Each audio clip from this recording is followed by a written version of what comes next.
The sound I'll never forget wasn't the breaking glass or my mother's sharp intake of breath. It was the silence that followed my father's words, thick and suffocating, settling over our dinner table like ash from a house fire. "You're nothing but a worthless failure, Rachel," he'd said, his voice cold as January rain. "Always have been. Always will be." The fork slipped from my fingers, clattering against my grandmother's good china. 28 years old, and his words still had the power to gut me clean through. Before we jump back in, tell us where you're tuning in from, and if this story touches you, make sure you're subscribed, because tomorrow, I've saved something extra special for you. That was 3 months ago, in the cramped kitchen of our family's farmhouse outside Millbrook, Montana. The same kitchen where I'd eaten breakfast before my first day of kindergarten, where Mom had bandaged my scraped knees, where Dad had once helped me with algebra homework before everything changed. Before the disappointment set in. Before I became the daughter who couldn't measure up to his impossible standards. My name is Rachel Claire Morrison, and for most of my life I believed what my father told me about myself. That I was weak, directionless, a waste of the opportunities he'd worked so hard to provide.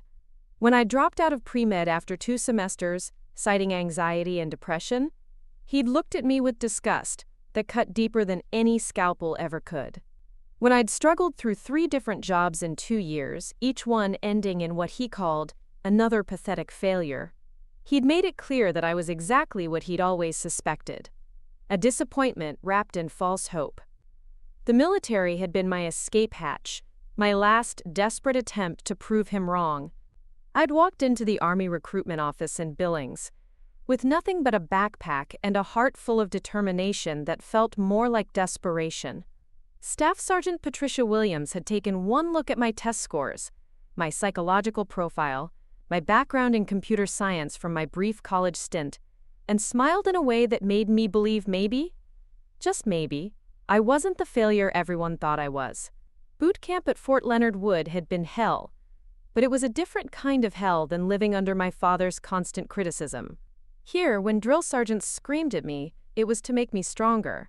When they pushed me past my breaking point, it was to show me I had reserves I never knew existed. For the first time in my adult life, I felt like I was building something, instead of watching everything crumble around me. My advanced individual training took me to Fort Gordon, Georgia, where I specialized in cybersecurity and digital intelligence. The work came naturally to me, like solving puzzles that had been scattered across my brain my entire life, finally finding their proper places.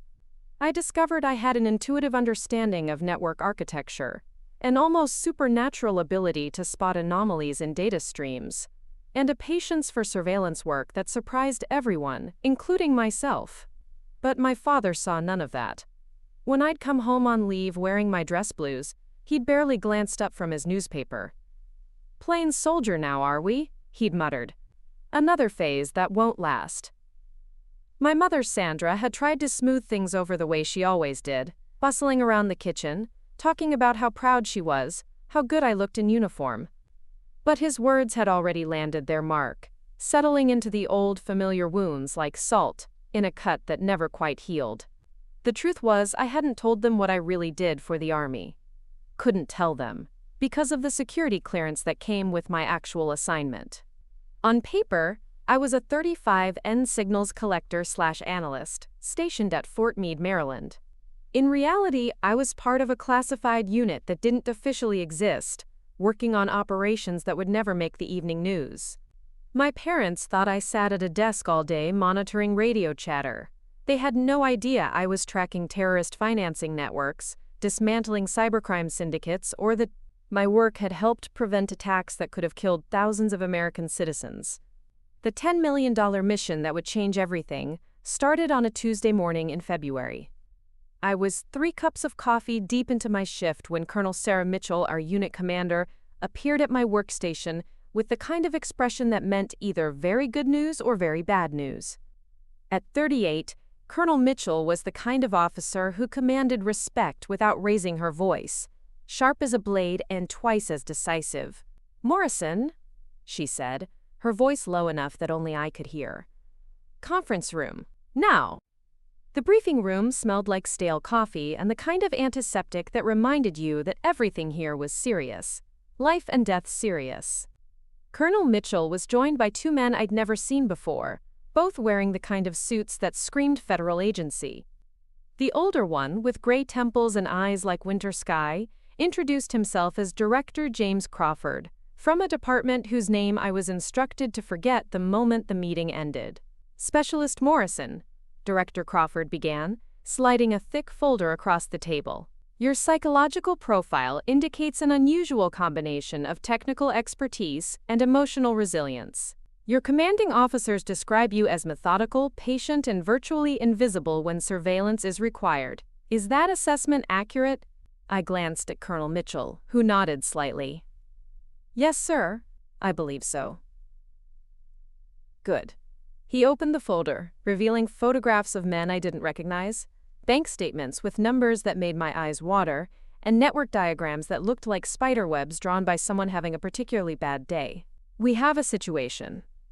A domestic terrorism cell has been financing operations through a sophisticated cryptocurrency network. Traditional investigation methods have failed because they're using military-grade encryption and routing their communications through servers in 17 different countries. The younger agent, who'd introduced himself simply as Thompson, leaned forward.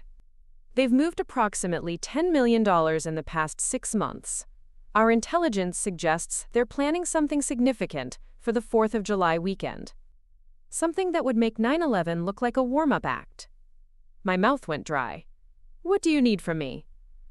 Director Crawford smiled, but it wasn't a happy expression. We need you to disappear, Specialist Morrison. Completely. For the next 4 months, Rachel Morrison will cease to exist. You'll assume a new identity, infiltrate their network, and help us map their entire operation from the inside. The technical expertise required is beyond most of our field agents, and the psychological demands are beyond most of our technical specialists. You're one of maybe 5 people in the country who could pull this off.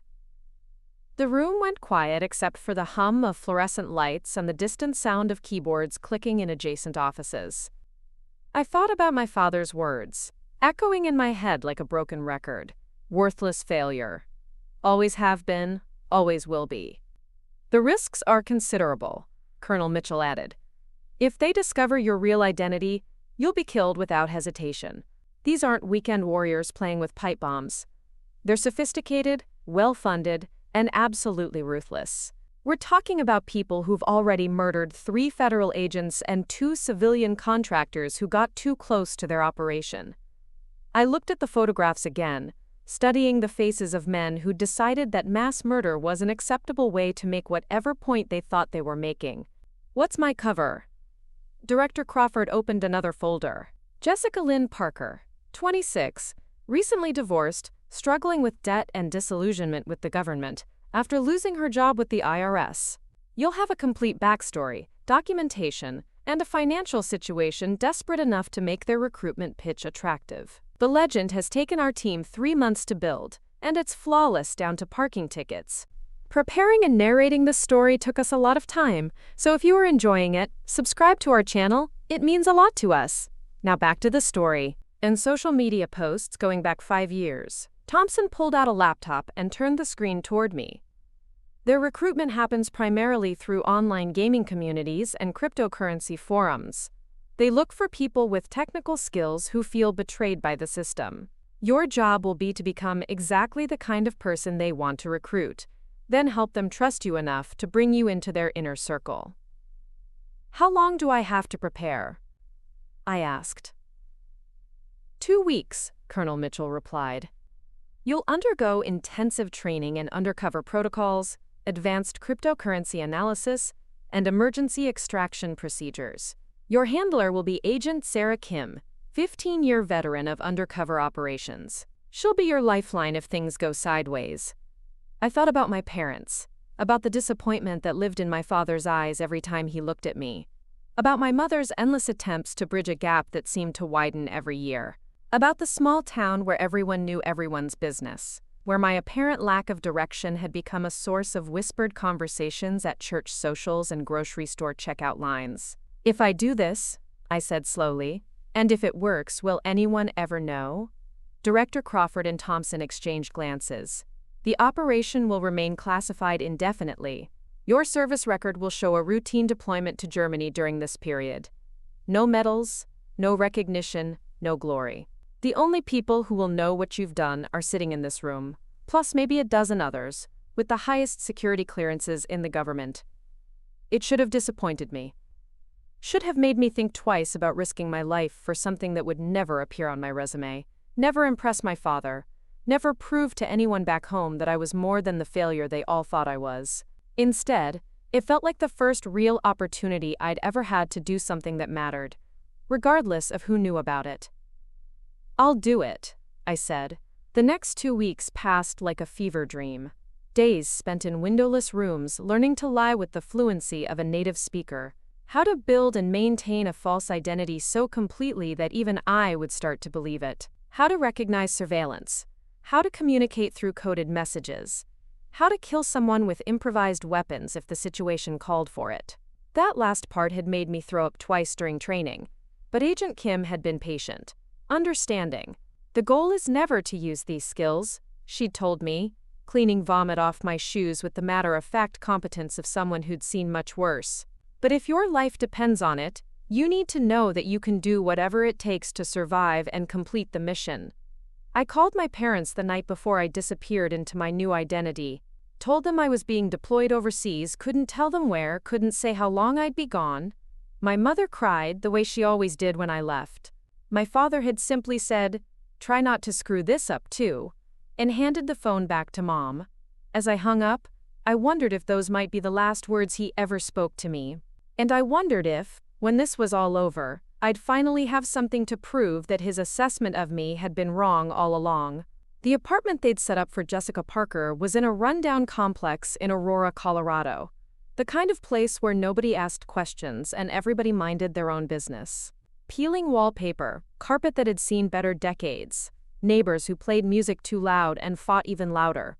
It was perfect for someone trying to disappear from her old life, and bitter enough about her circumstances to consider extreme measures. I spent the first week establishing Jessica's routine. Coffee shop in the morning, where I'd sit with my laptop and gradually work my way into the cryptocurrency forums where the recruitment was supposed to happen.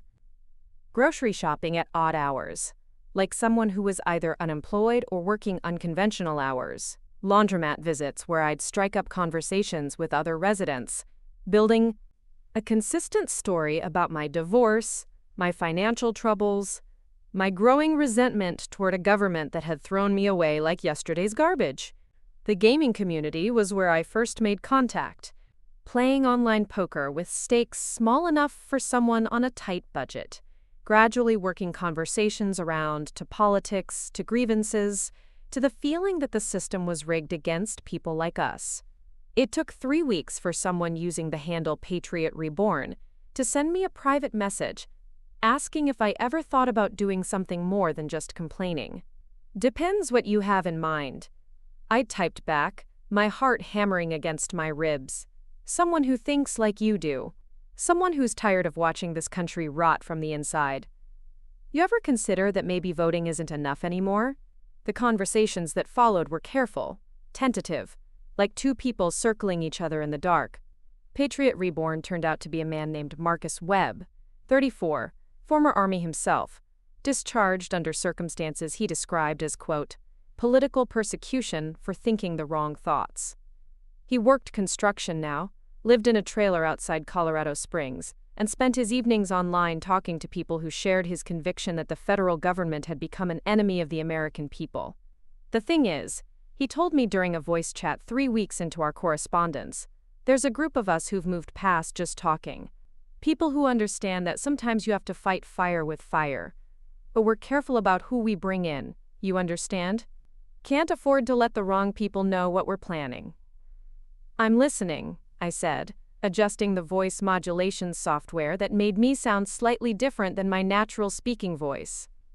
There's going to be a gathering next month. Call it a barbecue, keep things social.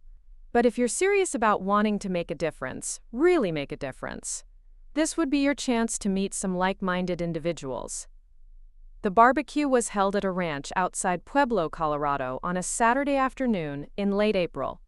I drove Jessica's beat-up Honda Civic through rolling hills dotted with scrub brush and cattle, following GPS coordinates that Marcus had provided only that morning. The ranch belonged to someone called Colonel, though whether that was a military rank or a nickname wasn't clear. The property was isolated, accessible only through a long dirt road that wound between rocky outcroppings and stands of pine trees, perfect for people who valued their privacy and didn't want unexpected visitors. As I parked among a dozen other vehicles, ranging from pickup trucks to motorcycles to a few SUVs that looked expensive enough to suggest this wasn't just a gathering of disgruntled blue-collar workers, I felt the familiar flutter of adrenaline that came with stepping deeper into dangerous territory. Marcus met me at the edge of the property, grinning like we were old friends. He was exactly what I'd expected from our conversations. Medium height, thick build, beard that looked like it required serious maintenance, and eyes that held the kind of intensity that made you wonder if he was completely stable. "Jessica, damn, it's good to finally meet you in person. Come on, let me introduce you to some folks."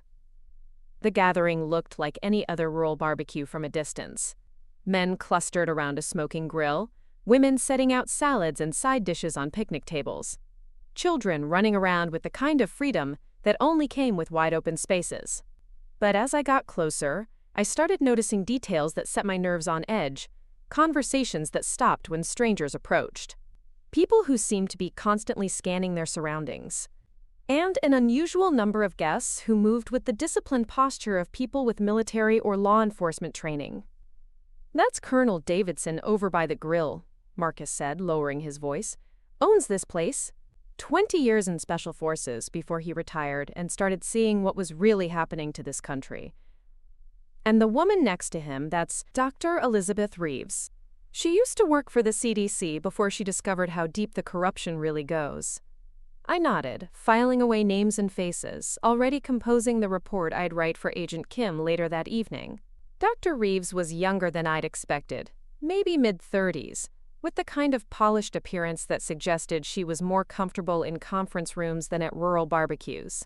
Her presence here suggested this group had more sophisticated connections than the typical militia movement.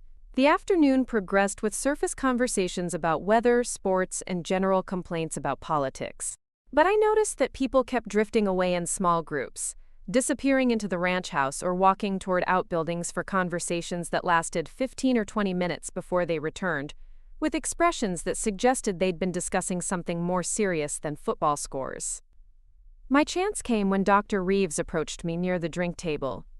"You're Jessica, right? Marcus mentioned you might be interested in learning more about our research." Her voice was soft, professional, the kind of tone that probably worked well for putting patients at ease. "Research?" I asked, keeping my expression curious but not too eager. "We've been studying the patterns of government overreach, particularly in relation to economic control and population management. It's fascinating work, really. Would you like to see some of our findings?" The ranch house was larger than it appeared from outside, with rooms that had been converted into what looked like a combination office and command center. Computer workstations lined one wall, surrounded by whiteboards covered in diagrams that resembled the kind of network analysis charts I worked with in my real job. Financial data, communication intercepts, organizational charts that mapped connections between various government agencies and private corporations. "Impressive setup," I said, letting genuine admiration creep into my voice. "How long have you been working on this?" "About 2 years now," Dr. Reeves replied, settling into a chair that faced one of the larger monitors.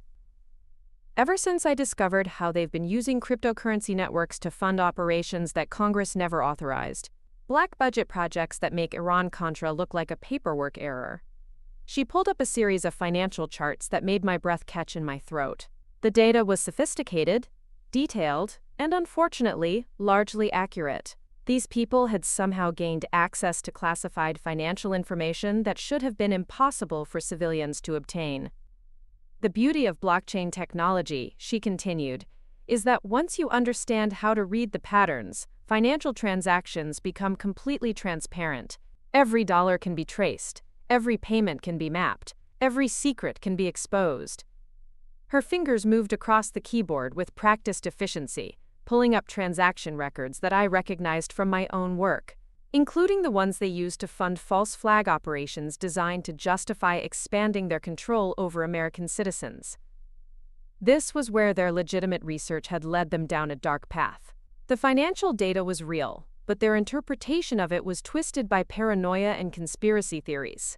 They'd discovered genuine classified operations, but instead of recognizing them as counterterrorism efforts, they'd convinced themselves it was evidence of a government conspiracy against its own people. "What kind of operations?" I asked, playing the part of someone whose worst suspicions were being confirmed. Dr. Reeves smiled, but there was something cold in her expression, the kind that require a dramatic response, the kind that can only be stopped by people willing to do what's necessary to protect the Constitution. She paused, studying my face. "Marcus thinks you might be that kind of person. Someone who's tired of watching from the sidelines while they destroy everything our founders built." The conversation continued for another hour, with Dr. Reeves gradually revealing more details about their organization's structure, their methods for gathering intelligence, and their plans for what they called corrective action against government targets. By the time I left the ranch that evening, I had enough information to fill a 20-page intelligence report and enough evidence to justify a dozen federal search warrants. But I also had something else: the beginning of their trust, earned through careful performance of a woman who'd reached the end of her rope with a system that had failed her. They'd given me access to their outer circle, shown me enough to prove their capabilities without revealing their ultimate objective. And they'd invited me back for what Dr. Reeves called the next level of our educational program. As I drove back to Aurora through the Colorado darkness, I thought about my father's voice echoing in my head. Worthless failure. Always have been, always will be. He was wrong, but he'd never know it. This mission would remain classified forever, buried in files that would never see daylight, known only to people who moved in shadows and spoke in codes. But for the first time in my life, I knew with absolute certainty that I was exactly where I belonged, doing exactly what I was meant to do, even if no one would ever know about it. The next phase of infiltration began 3 weeks later. Dr. Reeves had contacted me with an invitation to what she called a weekend retreat, at a different location, this one in the mountains outside Aspen. More isolated, more secure, and according to the intelligence brief Agent Kim provided, more dangerous. "They're moving you deeper into their operational planning," she told me during our weekly secure communication session. "The location is a compound owned by someone called the Engineer, real name Robert Chen, former MIT professor who disappeared from his university position about 3 years ago. Our sources suggest he's been developing technical solutions for their organization." Agent Kim's voice carried a tension I hadn't heard before. "Rachel, the psychological profiles on these people are concerning. They've moved past the ideology stage into operational planning. When they show you whatever they want to show you next weekend, you're going to see things that will test every ounce of training we've given you. Stay focused on the mission, but be prepared to extract immediately if they start planning something imminent." The mountain compound was even more isolated than the ranch, accessible only by a winding dirt road that climbed through forests of aspen and pine to a facility that looked like it had been designed by someone with serious paranoia and unlimited resources. Solar panels, satellite dishes, multiple outbuildings that could have housed anything from workshops to weapons storage. And security measures that were visible even from a distance. Cameras, motion sensors, and what looked like defensive positions that could control access to the entire facility. This time, the gathering was smaller. Maybe 15 people total, all of whom moved with the kind of purposeful efficiency that suggested they were past the recruitment and indoctrination phase. These were operational personnel, people who'd committed to whatever the organization was planning and were now working out the technical details. Robert Chen met us at the main building, and I immediately understood why they called him the Engineer. He had the kind of methodical precision that came with advanced technical training, combined with the focused intensity of someone who'd become completely consumed by a project. "Welcome to the laboratory," he said, leading our group through a facility that looked like a hybrid between a university research center and a military command post. The main briefing room contained the most sophisticated intelligence setup I'd ever seen outside of my own classified workplace. Multiple monitors displaying real-time data feeds, communication intercepts, financial transaction analyses, and what appeared to be detailed surveillance of multiple government facilities. On the wall, a large map of the United States marked with red pins that corresponded to locations I recognized as critical infrastructure sites. Ladies and gentlemen, Dr. Reeves announced, tonight you're going to learn about Operation Founding Thunder. Our response to 70 years of constitutional violations, government overreach, and the systematic destruction of American liberty. What followed was the most detailed terrorist planning briefing I'd ever witnessed. They'd identified 4th of July celebrations in 12 major cities as targets for coordinated attacks designed to wake up the American people to what they saw as government tyranny. The attacks would combine cyber warfare against power grids and communication networks with physical destruction of key infrastructure, timed to maximize casualties and media impact. The financial component was where my specialized knowledge became crucial to their operation. The $10 million they'd accumulated through cryptocurrency networks wasn't just funding. It was the foundation of a sophisticated money laundering system designed to purchase equipment, maintain safe houses, and provide operational funding without triggering federal monitoring systems. Jessica, the engineer said, turning his attention to me, Marcus and Dr. Reeves tell me you have experience with digital financial systems. We need someone who can help us optimize our funding distribution and ensure our operational security remains intact. This was the moment I'd been preparing for since the mission began. The opportunity to gain access to their complete financial network, to map every transaction and identify every source of funding. It was also the moment when my cover identity would be tested most severely, when any mistake in my performance could result in immediate exposure and very probably death. I've worked with cryptocurrency networks, I replied, keeping my voice steady. Though nothing on this scale, what kind of optimization are you looking for? The engineer smiled, and I felt a chill run down my spine. The kind that will let us move money without anyone tracking it. The kind that will fund the Second American Revolution without the first one's enemies knowing what hit them.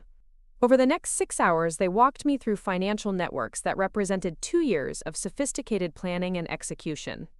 Money flowing from sources that ranged from individual donors who believed they were contributing to a legitimate political organization, to cryptocurrency mining operations, to what appeared to be connections with foreign actors who saw American domestic terrorism as a useful destabilization tool. I memorized account numbers, routing protocols, and security procedures while playing the part of someone who was both impressed by their technical sophistication and committed to their cause. By dawn, I had enough financial intelligence to dismantle their entire operation and trace funding back to sources that would shock even experienced federal investigators. But I also had something else that made my blood run cold. A timeline. Operation Founding Thunder was scheduled for implementation in exactly 6 weeks, coordinated with 4th of July celebrations that would place hundreds of thousands of innocent people directly in harm's way. As I drove back down the mountain that morning, my hands shaking from exhaustion and adrenaline, I knew that the easy part of my mission was over. I'd successfully infiltrated their organization and gained access to their plans. Now came the hard part, maintaining my cover while helping federal agencies prevent one of the most ambitious terrorist attacks ever planned on American soil. The next month passed in a blur of intelligence gathering, careful performance, and the constant tension of living a lie that could cost me my life if discovered. I attended planning meetings where they discussed optimal placement of explosive devices for maximum structural damage.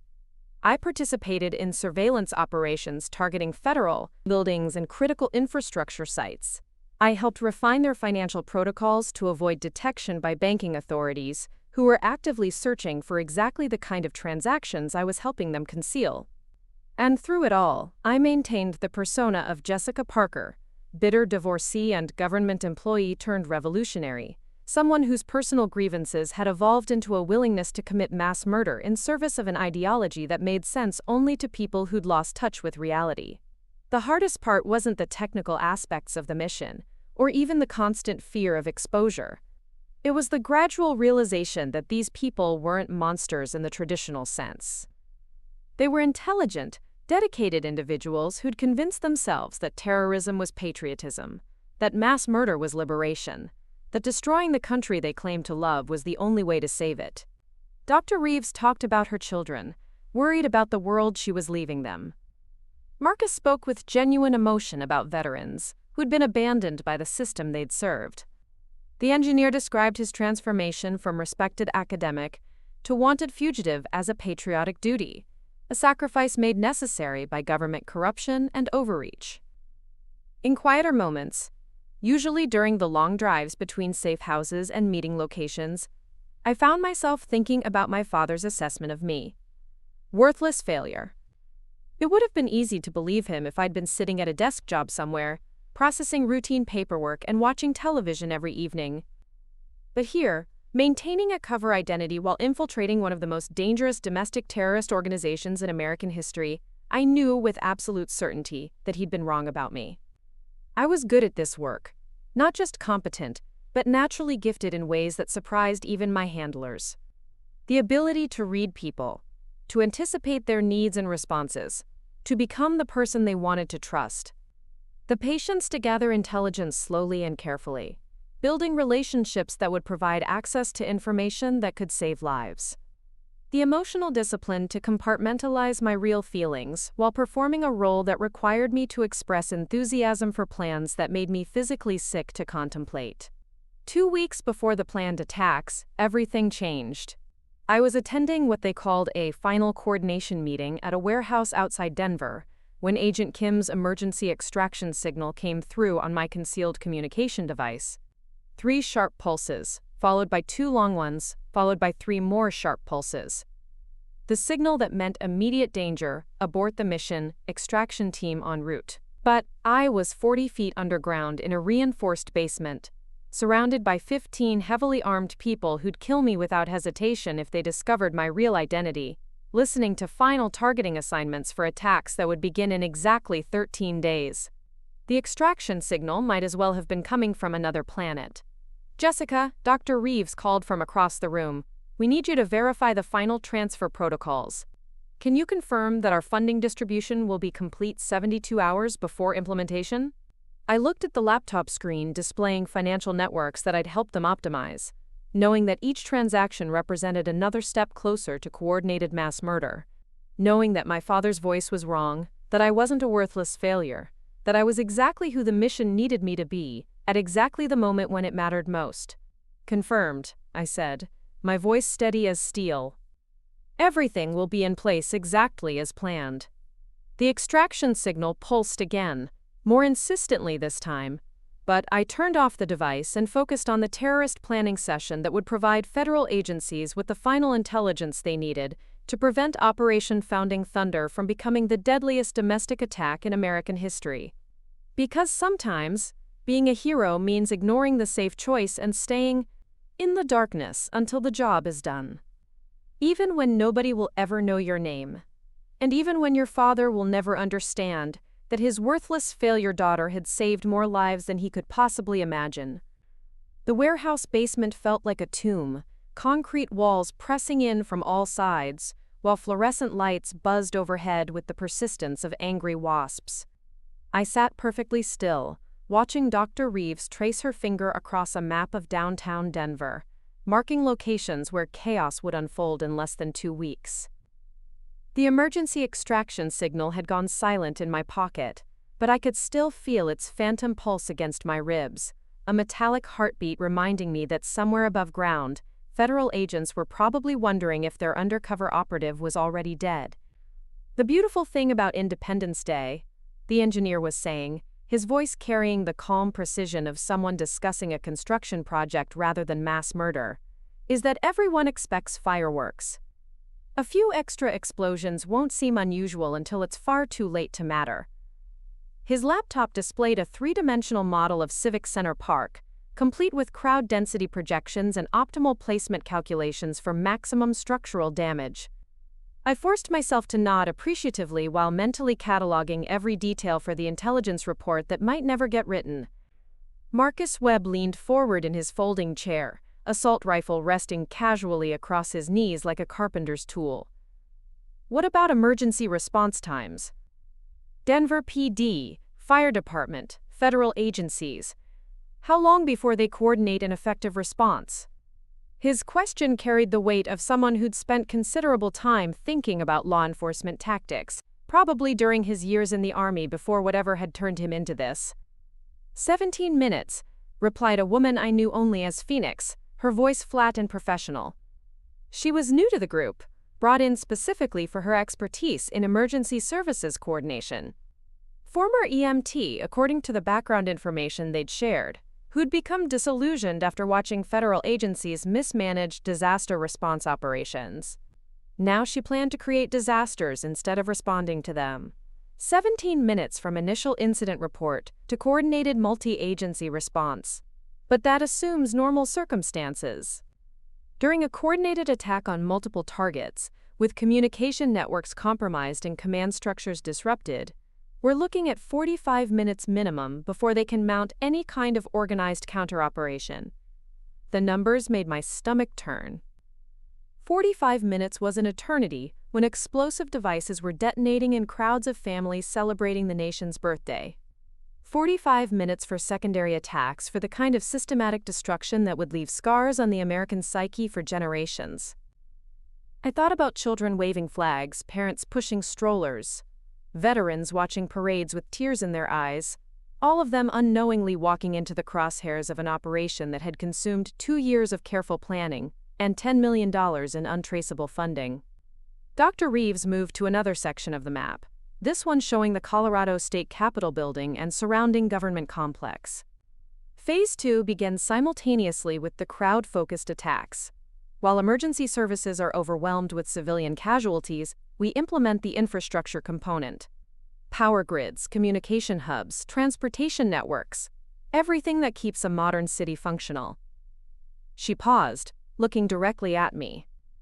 Jessica, this is where your financial expertise becomes crucial. The cryptocurrency transfers that fund our equipment purchases, safe house maintenance, and operational logistics. Without seamless funding distribution, the entire operation collapses.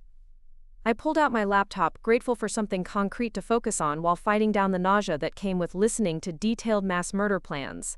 The screen displayed financial networks that I'd helped optimize over the past month.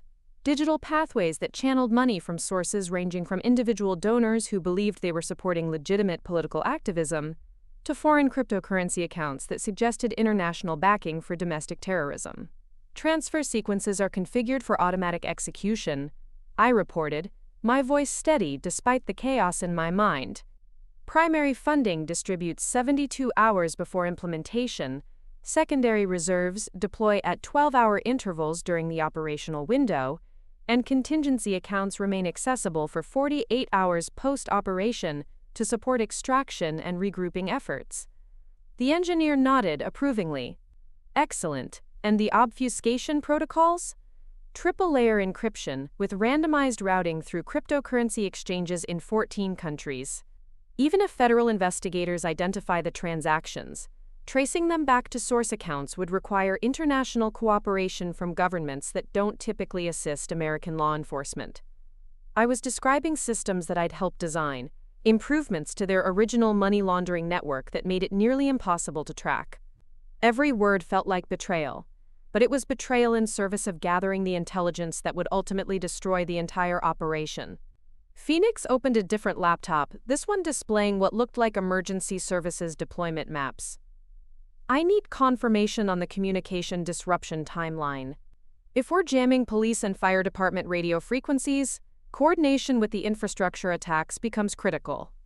Too early, and they'll adapt their response protocols. Too late, and they might coordinate an effective counter-operation before we achieve maximum impact. Jamming begins at T-30 seconds, the engineer replied. Long enough to prevent coordinated response, short enough that it appears to be a consequence of the attacks rather than a precursor. Emergency services will assume their communication problems are collateral damage from the explosions, at least initially. The conversation continued for another 3 hours, with each participant contributing details that painted an increasingly horrifying picture of coordinated terrorism designed to maximize casualties, while minimizing the possibility of effective response. They discuss secondary targets, backup plans, extraction routes, and contingencies for everything from weather delays to unexpected security presence. The level of planning was sophisticated enough to rival military operations, which made sense given that several key participants had extensive military or law enforcement backgrounds. But it was the casual tone that disturbed me most. These people weren't raving lunatics driven by religious extremism or obvious mental illness. They were intelligent, methodical individuals who'd convinced themselves that mass murder was patriotic duty, that destroying American cities was the only way to save American freedom. They spoke about optimal casualty rates with the same clinical detachment that meteorologists use to discuss weather patterns, as if the thousands of deaths they were planning were statistical abstractions rather than human beings with families and dreams and futures that would be cut short by their ideology. When the meeting finally ended, well past midnight, I drove Jessica Parker's beat-up Honda through empty Denver streets, while my mind raced through options that all seemed to end badly. The extraction signal meant that something had gone wrong with the federal operation, that Agent Kim and her team had detected a threat that required immediate abort protocols. But I was too deep into the terrorist network to extract safely, and too close to operational implementation to abandon the mission without losing intelligence that could prevent the attacks. My apartment in Aurora felt like a safe house now, temporary shelter in hostile territory rather than home. I activated the encrypted communication system that connected me to Agent Kim, typing carefully coded messages that would seem innocuous if intercepted but conveyed the critical information I'd gathered during the planning session. Mother's birthday party confirmed for the 14th, I typed, indicating that Operation Founding Thunder remains scheduled for July 4th. Guest list includes 17 family members, celebration planned for multiple venues simultaneously. 17 separate targets across the Denver metropolitan area, each one designed to maximize casualties and infrastructure damage. Catering arrangements finalized. I continued, describing the financial networks that would fund the attacks. Payment schedule automated, all vendors confirmed, contingency budget approved for unexpected expenses. The cryptocurrency transfers that would make the terrorism possible, millions of dollars flowing through digital channels that I'd helped optimize, while secretly mapping every transaction for federal investigators. Agent Kim's response came 6 hours later, during the pre-dawn darkness that had become my most productive time for intelligence work. Family emergency requires immediate return home. Travel arrangements being finalized. Emergency extraction, federal agencies moving toward immediate interdiction of the terrorist network. But then came the message that made my blood freeze. Father's condition deteriorated unexpectedly. Doctors recommend immediate family consultation before deciding on treatment options. My real father was dying, and Agent Kim was using our emergency communication protocols to inform me that I had perhaps days to see him alive. The irony felt like a knife twist. I'd spent my entire adult life trying to prove to Wayne Morrison that his assessment of me was wrong, that I wasn't the worthless failure he'd always claimed. Now, when I was finally engaged in work that proved his judgment completely incorrect, work that would save thousands of lives and prevent one of the most devastating terrorist attacks in American history, he was dying without ever knowing that his daughter had become exactly the kind of hero he'd never believed she could be. The next week passed in a haze of final preparations and mounting tension. The terrorists moved between safe houses with increasing frequency, implementing security protocols that made communication increasingly difficult and dangerous. I attended weapons training sessions where they practiced room-clearing techniques and close-quarters combat. I helped refine targeting data for explosive devices that would be placed in locations where children would be watching fireworks. I provided technical support for communication systems that would coordinate the simultaneous destruction of multiple civilian targets. And through it all, I carried the knowledge that my father was dying in a hospital bed in Montana, probably wondering why his worthless failure daughter couldn't even be bothered to visit during his final days. The cover story Agent Kim had constructed for my absence from the terrorist operation required a gradual withdrawal from their activities, a performance of someone whose commitment was wavering under the pressure of family obligations. I need to go back to Montana, I told Dr. Reeves during what I hoped would be my final operational meeting. My father is dying, and my family expects me to be there." The words carried genuine emotion, making the performance easier and more convincing. She studied my face with the clinical assessment of someone trained to recognize deception. "This is unfortunate timing, Jessica. We're less than a week from implementation, and your financial expertise is crucial for operational success." "The automated systems are in place," I replied. "The cryptocurrency transfers will execute according to schedule regardless of my physical location. And honestly, if I don't show up for my father's death, my mother will ask questions that could compromise operational security. Better to maintain normal family relationships than create suspicions that might attract attention." The engineer looked up from his laptop, fingers paused over code that would probably disable Denver's emergency services communication network. "How long will you be gone?" 3 days, maybe 4. Long enough to attend the funeral and handle immediate family obligations. I'll be back before operational implementation, assuming the timeline remains unchanged. Marcus Webb had been listening from across the room, cleaning his rifle with the obsessive attention that suggested significant familiarity with the weapon. "Family first," he said without looking up. "I understand that, but understand this too, Jessica. If you're not back when you say you'll be back, if anything about your story doesn't check out completely, we'll assume you've been compromised, and we'll act accordingly." The threat was delivered with the casual tone of someone discussing weather, but the implication was clear. If they suspected betrayal, they would kill me without hesitation, probably after extracting whatever information they could about federal investigation efforts. The fact that such information didn't exist wouldn't matter. Paranoid people with military training and nothing to lose weren't known for careful evidence evaluation. "Understood," I replied.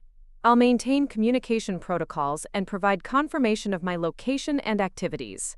This operation is too important to compromise over personal obligations."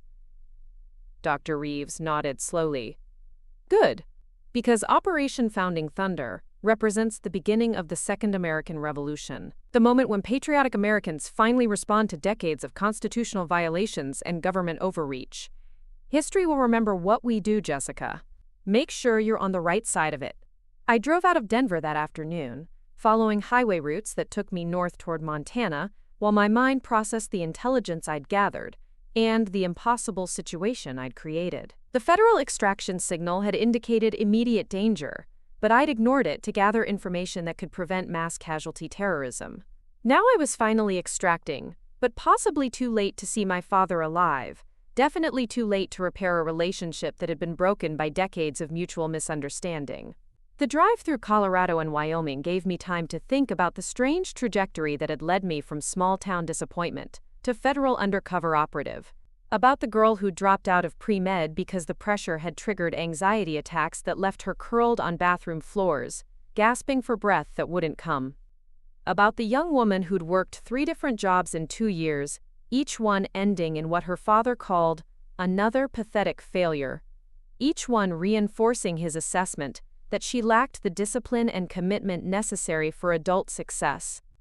The military had been my escape from that narrative, but it had also been my discovery of capabilities I'd never suspected: the ability to think clearly under extreme pressure, the patience to gather information slowly and carefully, building comprehensive intelligence pictures that could save lives, the emotional discipline to maintain false identities while working among people who would kill me if they discovered my real purpose.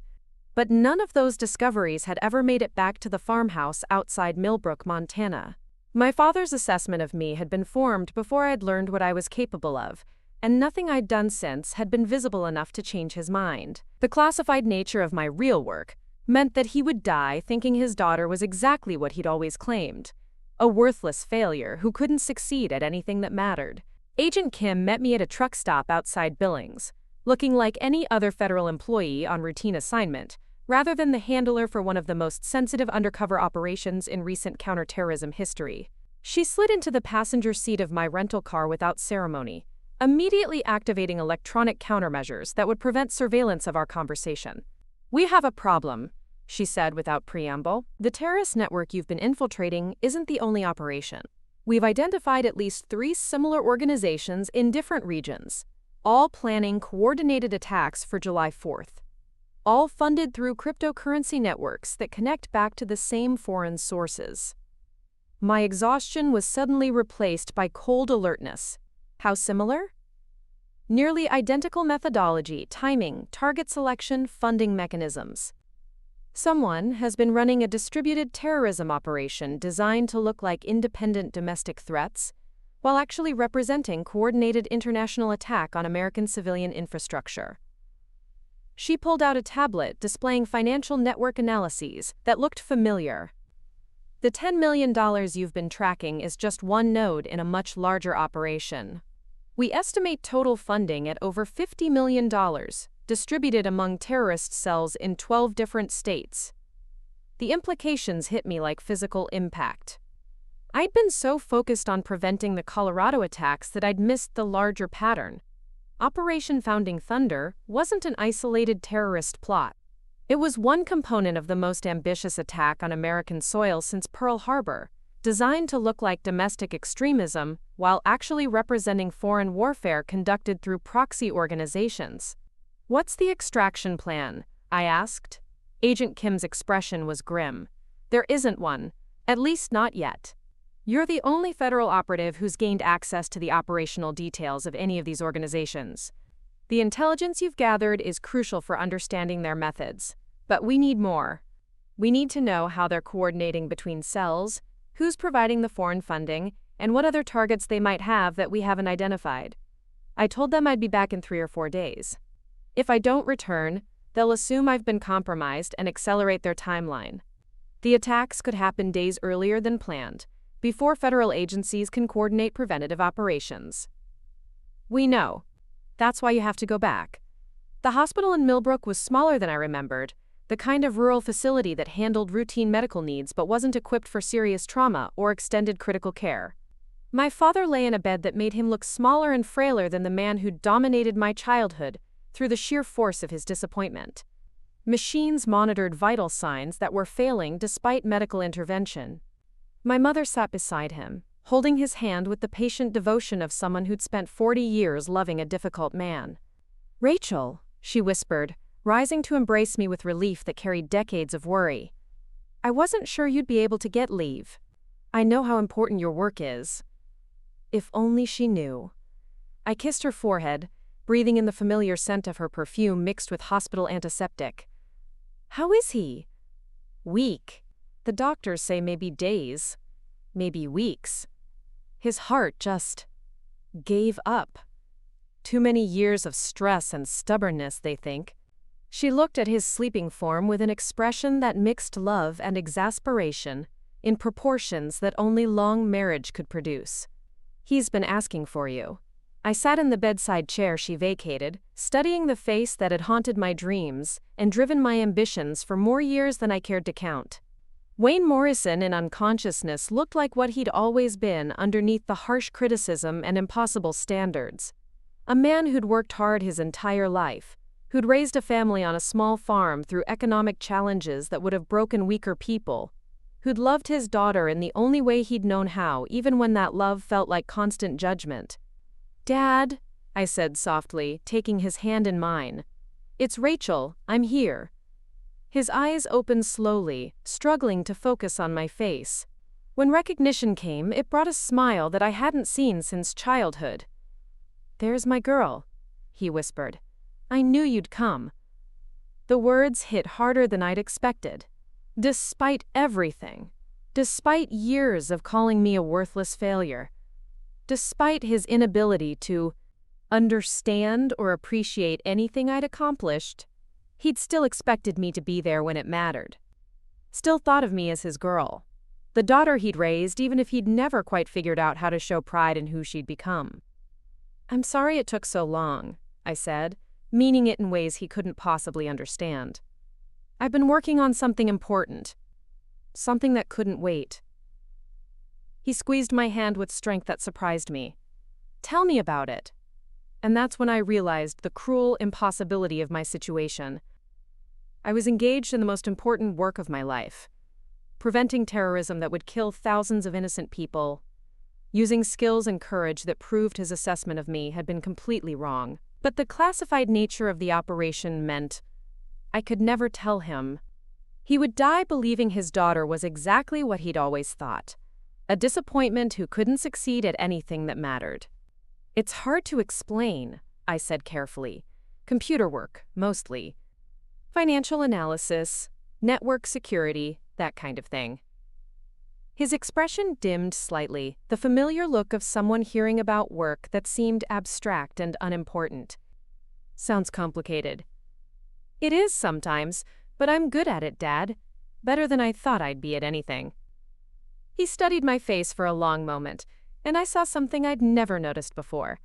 Not disappointment, exactly, but confusion. As if he'd been trying to understand me for years and never quite succeeded.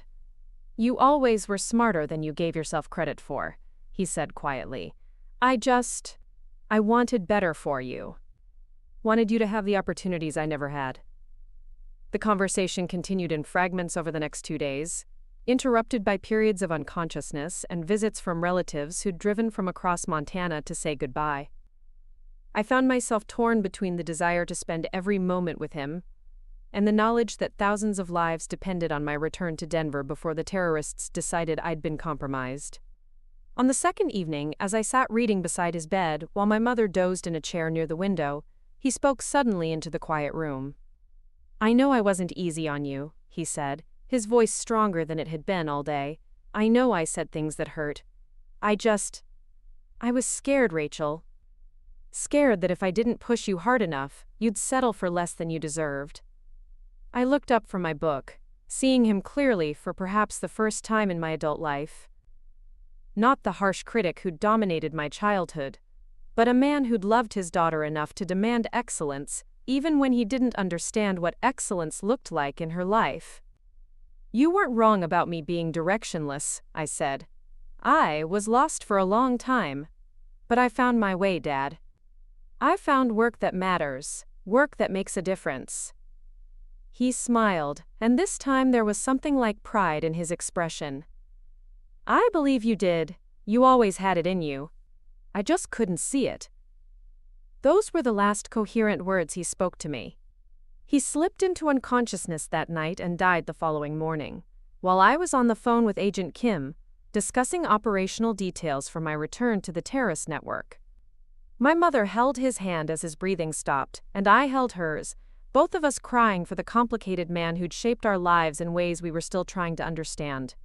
The funeral was everything you'd expect for a lifelong farmer in rural Montana. The church overflowing with neighbors and friends who'd known Wayne Morrison as a man who helped with harvest when times were hard, who shared equipment with families who couldn't afford their own, who served on school boards and volunteer fire departments because somebody had to do the work that kept communities functioning. People told stories about his generosity, his work ethic, his devotion to family even when that devotion came wrapped in criticism that stung like winter wind. They remembered a man who'd built a life through steady effort and stubborn determination, who'd raised children to value hard work and personal responsibility, even if he'd never quite learned how to express approval for their accomplishments. Standing beside his grave, listening to words about service and sacrifice, and the importance of doing your duty regardless of recognition, I thought about the strange parallel between his life and the work I'd returned to in Colorado. Both of us committed to protecting things we loved, both of us willing to do difficult work without expecting applause, both of us shaped by the conviction that some things mattered more than personal comfort or recognition. The difference was that his service had been visible, acknowledged by a community that understood its value. My service would remain secret forever, known only to people who moved in shadows and spoke in codes, protecting a country that would never know how close it had come to devastating attack. But maybe that was enough. Maybe worth wasn't measured by recognition, but by results, by the lives saved and the disasters prevented, by the quiet work done by people who showed up when it mattered, regardless of who was watching. Agent Kim met me at the Denver airport, her expression grim with developments that had occurred during my absence. We've identified the coordination mechanism, she said as we walked through the concourse among travelers who had no idea they were moving through a city targeted for coordinated terrorist attack. Encrypted communications through online gaming platforms, the same method your group has been using but on a much larger scale. 12 different terrorist cells, all scheduled for simultaneous attacks, all coordinated through a central command structure that we still haven't penetrated. What's the timeline? Accelerated. Intelligence indicates they've moved implementation forward by 48 hours, July 2nd instead of July 4th. Probably because they've detected increased federal surveillance activity. She paused outside the airport security checkpoint. Rachel, when you go back to them, they're going to be paranoid, suspicious, probably ready to kill anyone they perceive as a threat. Your father's funeral provides cover for your absence, but they'll be watching for any sign that you've been compromised. I thought about Wayne Morrison lying in his hospital bed, asking me to tell him about my work, wanting to understand what his daughter did that mattered enough to keep her away during his final days. He'd died, never knowing that she was engaged in preventing one of the most devastating terrorist attacks in American history, that his worthless failure daughter had become exactly the kind of hero he'd never believed she could be. I understand, I said. How much time do we have? 72 hours, maybe less. If you can't provide targeting intelligence that allows coordinated federal interdiction, thousands of people are going to die in 12 different cities simultaneously. Agent Kim's voice carried the weight of someone who'd spent her career preventing disasters, but had never faced anything on this scale. No pressure, but you're probably the only person who can stop this. I called Dr. Reeves from the airport parking garage, using Jessica Parker's voice and backstory to explain my return to Denver. The funeral was yesterday, I reported. Family obligations are handled, and I'm ready to refocus on operational priorities. What's the current status? Implementation timeline has been accelerated, she replied, and I could hear tension in her voice that hadn't been there before my departure. We need immediate confirmation of financial transfer protocols and cryptocurrency routing verification. Can you be at the warehouse in 2 hours? Confirmed. Is there a specific concern with the funding networks? There was a pause before she answered, and I knew that my absence had triggered exactly the kind of suspicion Agent Kim had warned about. We'll discuss operational security when you arrive. Just be sure you're alone and that you weren't followed from the airport. The drive through Denver streets felt like returning to enemy territory after a brief respite in the real world. Traffic moved normally. People walked on sidewalks without apparent concern. Children played in parks that would become casualties of war if the terrorist operation succeeded.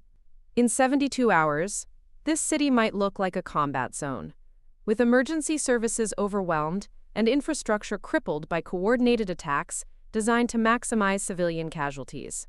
The warehouse basement felt different when I arrived, charged with the kind of tension that comes when dangerous people are making final preparations for violence. More weapons were visible, more surveillance equipment, more of the paranoid security measures that suggested they were expecting federal interdiction attempts. Dr. Reeves met me at the entrance, studying my face with clinical assessment before leading me to the main planning area. We've detected increased federal surveillance activity, she announced without preamble. Communication intercepts, financial monitoring, pattern recognition algorithms that suggest they're close to identifying our operation. The decision has been made to implement 48 hours ahead of schedule. My heart rate spiked, but I kept my expression concerned rather than panicked. What kind of surveillance? Are we compromised? Unknown, but we're not taking chances. Operation Founding Thunder begins at dawn on July 2nd, coordinated with simultaneous attacks in 11 other cities. The financial networks you've established need to execute flawlessly, because there won't be opportunities for corrections or adjustments. The engineer looked up from a laptop displaying what appeared to be final targeting coordinates. Jessica, we need verification that cryptocurrency transfers will complete successfully under accelerated timeline conditions. The automated systems you configured were designed for July 4th implementation. Can they adapt to the new schedule? This was the moment I'd been preparing for since the mission began. The opportunity to provide federal agencies with precise intelligence about timing, coordination, and methodology, while maintaining my cover identity long enough to prevent detection. It was also the moment when any mistake in my performance could result in immediate execution and the loss of intelligence that could save thousands of lives. Transfer protocols are designed for flexibility, I replied, opening my laptop to display the financial networks that I'd spent weeks helping them optimize. Automated execution can be advanced by any time frame up to 72 hours, without compromising security or functionality. The cryptocurrency routing will adapt automatically to the new schedule. I was lying, of course. The systems were designed exactly as they'd requested, but I'd also built in vulnerabilities that would allow federal agencies to trace every transaction back to source accounts once they were activated. The financial networks that would fund their terrorism would also provide the evidence needed to dismantle the entire international operation. Dr. Reeves nodded approvingly. Excellent. And the coordination protocols with other operations? This was information I'd been trying to gather for weeks without appearing too curious about aspects of the operation that weren't directly related to my supposed expertise. I'll need access to the communication systems to verify that financial coordination remains synchronized across all operational theaters. The engineer hesitated, and I could see him calculating risks and benefits of providing broader access to someone whose recent absence had triggered security concerns. That information is compartmentalized. Your role is financial network optimization, not operational coordination. Understood, I replied. But if funding distribution fails in other theaters, the entire operation becomes compromised. Federal agencies will be able to trace successful attacks back to failed attempts, potentially exposing the international funding sources. I was making up concerns that sounded plausible while fishing for intelligence about the other terrorist cells. Marcus Webb had been listening from across the room, and now he approached with the kind of purposeful movement that suggested decision-making rather than casual conversation. She has a point, he said. Financial coordination is operational coordination at this level. If money doesn't flow correctly, people die unnecessarily. Dr. Reeves considered this, then nodded toward the engineer. Provide limited access to coordination protocols. Financial verification only, no communication with other operational cells. What followed was the most intensive intelligence gathering session of my career. Over the next 4 hours, I gained access to communication networks that connected terrorist cells across 12 states, financial systems that traced back to foreign government accounts, and operational details that painted a comprehensive picture of the most ambitious attack on American soil since Pearl Harbor. The scope was breathtaking and terrifying in equal measure. Coordinated attacks on civilian targets designed to maximize casualties while crippling emergency response capabilities. Infrastructure sabotage timed to amplify the chaos and prevent effective governmental response. Communication disruption that would leave local authorities unable to coordinate counter-operations, while federal agencies struggled to understand the scale and coordination of the attacks. But it was the psychological warfare component that disturbed me most. The attacks were designed not just to kill people and destroy infrastructure, but to shatter American confidence in the federal government's ability to protect its citizens. The timing, targeting, and methodology were all calculated to create maximum fear and social disruption, to make ordinary Americans feel that their government had failed them completely. As dawn approached, I knew I had enough intelligence to provide federal agencies with everything they needed to prevent the coordinated attacks. I also knew that my time undercover was running out. The accelerated timeline meant that I had perhaps 12 hours to transmit intelligence and coordinate federal response before the terrorists began implementation of mass casualty attacks across 12 American cities. The emergency communication system connected me to Agent Kim during the pre-dawn darkness that had become my most productive time for intelligence work. This time, the coded messages contained precise details about timing, targeting, coordination protocols, and financial networks that would allow simultaneous federal interdiction of all 12 terrorist cells. Mother's birthday party rescheduled for the 2nd, I typed, indicating the accelerated timeline. Guest list confirmed at 12 locations. Catering arrangements verified. Entertainment coordination finalized. 12 cities. Financial networks operational. Communication systems functioning. Agent Kim's response came within minutes. Family reunion planning complete. All relatives notified. Travel arrangements confirmed. Accommodations reserved. Federal agencies prepared. Multi-jurisdictional response coordinated. Arrest warrants approved. But then came the message that made my blood freeze with a different kind of fear. Cousin Jessica will be joining family celebration. Travel arrangements being finalized for immediate departure. My cover identity had been compromised. Federal agencies were moving toward immediate extraction, whether I was ready or not.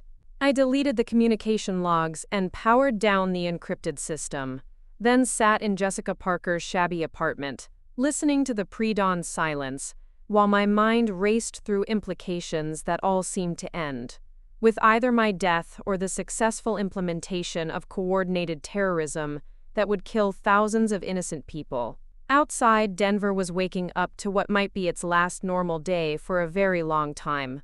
People were starting coffee, getting ready for work, making plans for Independence Day celebrations that might become memorial sites instead of patriotic gatherings.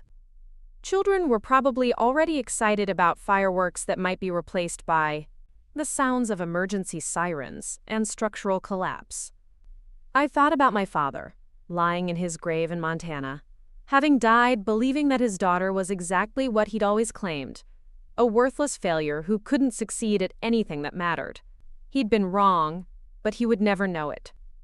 I was about to participate in preventing one of the most devastating terrorist attacks in American history, using skills and courage that proved his assessment completely incorrect.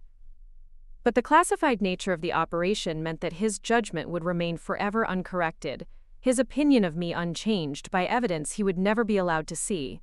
The irony was perfect and heartbreaking.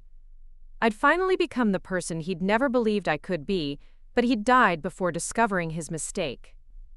The worthless failure had developed into exactly the kind of hero he'd claimed was impossible, but the heroism would remain secret forever, known only to people who moved in shadows and spoke in codes. But maybe that was enough. Maybe worth wasn't measured by recognition, but by results. By the lives saved and the disasters prevented. By showing up when it mattered regardless of who was watching. My father had been wrong about me, and I was about to prove it in ways that would save thousands of lives, even if he would never know. Federal agents surrounded the warehouse at precisely 5:47 a.m., their coordinated assault beginning the largest counterterrorism operation in American history. I watched from the basement as the engineer's laptop displayed incoming alerts from terrorist cells across 12 states, each one reporting simultaneous federal raids that dismantled 2 years of planning in under 30 minutes. Dr. Reeves turned to me with cold recognition. "You," she whispered, reaching for her sidearm. But Marcus Webb was faster, his rifle already trained on my position. The betrayal registered across their faces like physical wounds. Years of trust shattered by the realization that their financial expert had been their destroyer. "Rachel Morrison, Defense Intelligence Agency," I announced, my real voice replacing Jessica Parker's carefully constructed persona. Above us, tactical teams moved through the building with methodical precision, each footstep bringing resolution to the longest undercover operation of my career. The arrests were anticlimactic after months of life-threatening deception. Handcuffs clicked shut on wrists that had planned mass murder. Evidence boxes filled with laptops containing terrorist communications. Financial records that would unravel international funding networks spanning 14 countries and $50 million in cryptocurrency transactions. General Patricia Hayes arrived as dawn broke over Denver, her starred uniform commanding immediate attention from the assembled federal agents. She studied my after-action report, with the focus of someone who understood exactly how close America had come to coordinated catastrophe across 12 major cities. "Specialist Morrison," she said formally, "your infiltration prevented what intelligence analysts estimate would have been the deadliest terrorist attack in American history. Casualty projections exceeded 15,000 civilians, with infrastructure damage requiring years of reconstruction." Her words carried weight that made my exhaustion feel suddenly insignificant. But then came the conversation that changed everything about how I understood recognition and worth. "There's something else," General Hayes continued. "Your father contacted the Pentagon 2 months before his death. Apparently, he'd done some research into military intelligence careers and wanted to understand what his daughter actually did for the Army." My heart stopped. "What did you tell him?" "Nothing specific, due to classification requirements. But we confirmed that you were engaged in critical national security work." that your technical expertise was considered exceptional by senior leadership, and that your service record indicated someone of remarkable dedication and capability. She paused, studying my expression. He said he wanted to know, because he'd been wrong about you for too many years and hoped it wasn't too late to be proud. The words hit harder than any physical impact. Wayne Morrison had reached out to understand his daughter's work, had made the effort to learn what he'd spent years dismissing. He died knowing that his assessment had been incorrect, that his worthless failure daughter had become exactly the kind of person he'd never believed possible. "There's more," General Hayes added. He requested that if anything happened to him, we find an appropriate way to recognize your service. Obviously, the classified nature of your work precludes public acknowledgement, but he specifically asked that, he understood he'd been wrong. 2 weeks later, at a ceremony held in a Pentagon conference room, attended only by people with the highest security clearances, I received the Defense Intelligence Agency Medal of Honor for preventing coordinated terrorist attacks that would have fundamentally altered American history. General Hayes pinned the medal while reading citations that would never appear in public records, describing service that would remain secret forever. But in the front row of folding chairs, my mother, Sandra Morrison, dabbed tears from her eyes as she finally learned what her daughter really did for the Army. The empty chair beside her represented my father's presence in ways that transcended physical absence, his recognition arriving exactly when it mattered most. "He knew," Mom whispered afterward, embracing me with pride that carried decades of love and worry. "In his final weeks, he kept saying he'd been wrong about you, that he'd never understood what you were capable of." The Pentagon's confirmation meant everything to him. 6 months later, I received a letter forwarded through military channels, postmarked 3 days before my father's death. His handwriting was shaky but determined, words chosen with the careful precision of someone who understood this might be his final opportunity to communicate something important. "Rachel," it began, "I've been a proud man my whole life, too proud to admit when I was wrong about things that mattered. I called you a failure when you were actually becoming a hero. I criticized your direction when you were finding your true calling. I doubted your capabilities when you were developing into someone remarkable. The Pentagon couldn't tell me specifics about your work, but they told me enough. You're serving your country in ways that matter, using skills I never understood but should have recognized. I don't know what you do exactly, but I know it's important, and I know you're good at it. I'm proud of you, daughter. I should have said it years ago, but I was too stubborn to see past my own expectations. You became everything I hoped you'd be, just not in ways I was smart enough to anticipate. I love you, and I'm sorry it took me so long to understand who you really are."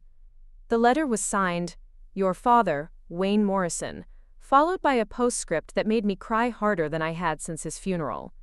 "P.S. I know I called you a worthless failure. I was wrong about that. You're worth more than I ever knew how to express."